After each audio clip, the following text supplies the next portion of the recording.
And one of the ways we do it and making it accessible is playing games with these generative AI and trying to make it confident. So that's my intro to how I use generative AI for Okay. this GennAI Lens section. I've used generative AI to generate a couple of questions for our next two questions. So the first Okay. question has three options around a tech and society topic. And then the next three generated have been more related to what drives people kind of human values. So for the first three generated questions on tech and society, what number are you feeling today? One, two, or three for the question? Uh, oh no, I'm super nervous. Let's see. I'll go for door number 3, Jen. Door number three, technological unemployment.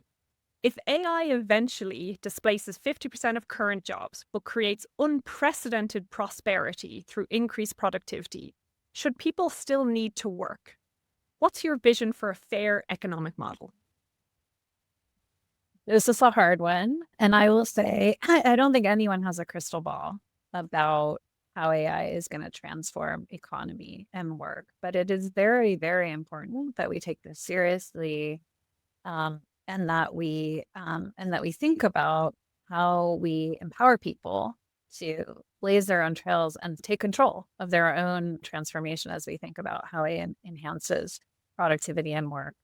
So I'll say two things. One is I think there's a very clear and important conversation about the role that work plays, not only in sustaining us, which is, a very, very important point, and that is very important to keep paying attention to, but in providing a sense of purpose and providing a sense of meaning.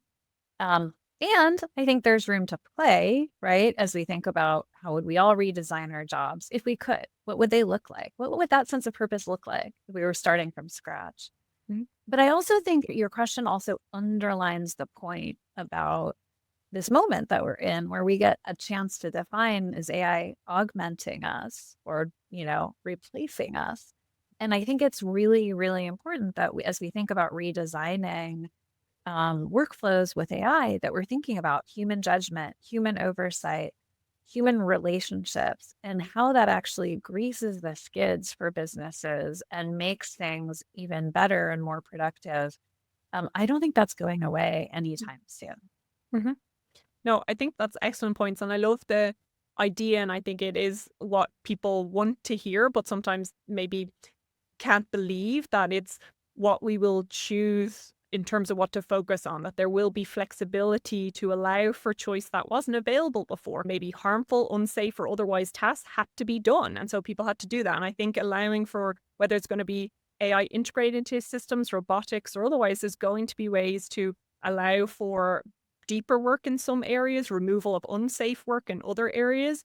Recently, I was reading some research on how a lot of C-suite, a lot of CEOs do believe that there's going to be disruption in their workforce, but they also say we're already seeing how we're hiring for new roles that didn't exist before because of the opportunities that we're seeing, because AI can also help us create whole new lines of business. So there's new roles for lines of business, not just within existing business, how roles change. So definitely acknowledge a certain disruption, but how I speak about it is like the destruction versus disruption approach, and that there's been so many changes in the workforce labor market over time. We also know we don't have enough employees for so many areas right now. So how can this technology help us Mhm. address some of those immense needs in some areas while allowing us to create new jobs in areas we don't even know yet? So I definitely That's see right. the way to not be naive about it, but also think Yeah. that, yes, there's disruption. Disruption can certainly by itself be uncomfortable, but it is very different than feeling there won't be anything left essentially for humans. There's going to be a lot, and some of it we don't even know what we'll be doing yet. That's right. And then how do we give people a bridge to that future? One of the most interesting things is, I was thinking about that, like how even AI is a tool for that, right? Mhm, So thinking about AI skills taxonomies that are used in HR functions that help people. We have something like that internally where mhm, people can go in onto a tool called Career Mosaic, and then they can put in what their current job and skills are and then map to other jobs that may be available that are new, like on a whole bunch of net new roles, as you were just talking about. And then there's a roadmap for, here's where your skills match exactly. And then here are some skills that you might want to pick up. And here are exactly some experience based ways that you can pick up those skills, those types of experiences that are actually enabled by AI. In some sense, AI can be a tool to help people bridge to that AI future. Mhm. Yeah, no, excellent point. Okay, our second question is the more personal kind of values alignment one. So here, what number are you feeling? One, two, or three? Personal. I'm feeling number one. Number one, future regrets. What aspect Oh, of our current work or societal issue is given insufficient attention to resolve that as a society we will regret in future years that we didn't do more now to address it? So a future regret. What are we not doing right now we should be doing? I think the question is asking. that is a great question. And I'm going to continue with our current sort of line of conversation and say, um, I think that there's a whole bunch of research emerging that talks about how AI tutors and AI coaches can help us learn skills when they're sort of deployed in a way that help us gain these skills, right? And also, we want to make sure that we retain judgment, that we retain the sort of wisdom that's born of experience, that we retain these sort of interpersonal skills that help us be effective in our roles. I think it's deeply, deeply important that we are expanding things like apprenticeships, that we are thinking about this workforce of the future, and that we don't see that as a separate issue from some of the things that we talked about before, like how to use guardrails to get the right outcomes from AI agents, how to ensure that we are in control of our AI footprint individually and as organizations. Those two things actually go together, right? Preparing people for an AI future, helping them understand what skills are needed, and helping them learn how to manage AI in their work. I think all three of those things are super important.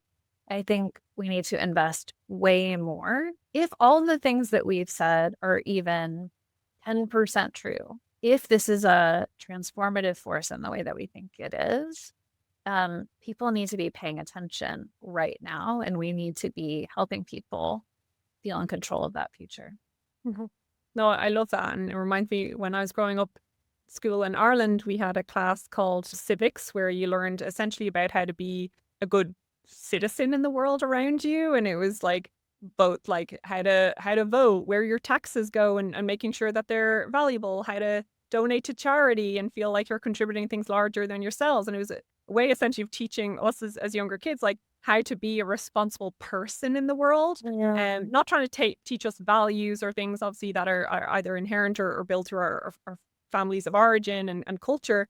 But I thought it was a massively important lesson. And when I think about AI technologies and back to a previous point you had, right, AI isn't just about technology. It's obviously about context and society and how we integrate it. But it brought to mind this class I used to have that how we might need this for AI, that AI is not just a technology. It's how we use it, how we make decisions around it, how we still remain connected as humans as we use it, how we're always Yeah. thinking about guardrails and making sure that responsible AI, risk management don't all appear as like costs. They're just things that we're now all inherently thinking of because that's the way that we've been taught and developed. So yeah, it just raised that mind to me that as we're learning about these technologies and kids these days are gonna know way more about it leaving school than even me after working on it for years. But it keeps in mind that it's not just the technology they need to be learning. It's about how that technology will affect them, people around Yeah. them, what are the second order 100%. effects, the unintended consequences, and all of that comes together to be good online AI citizens and owners.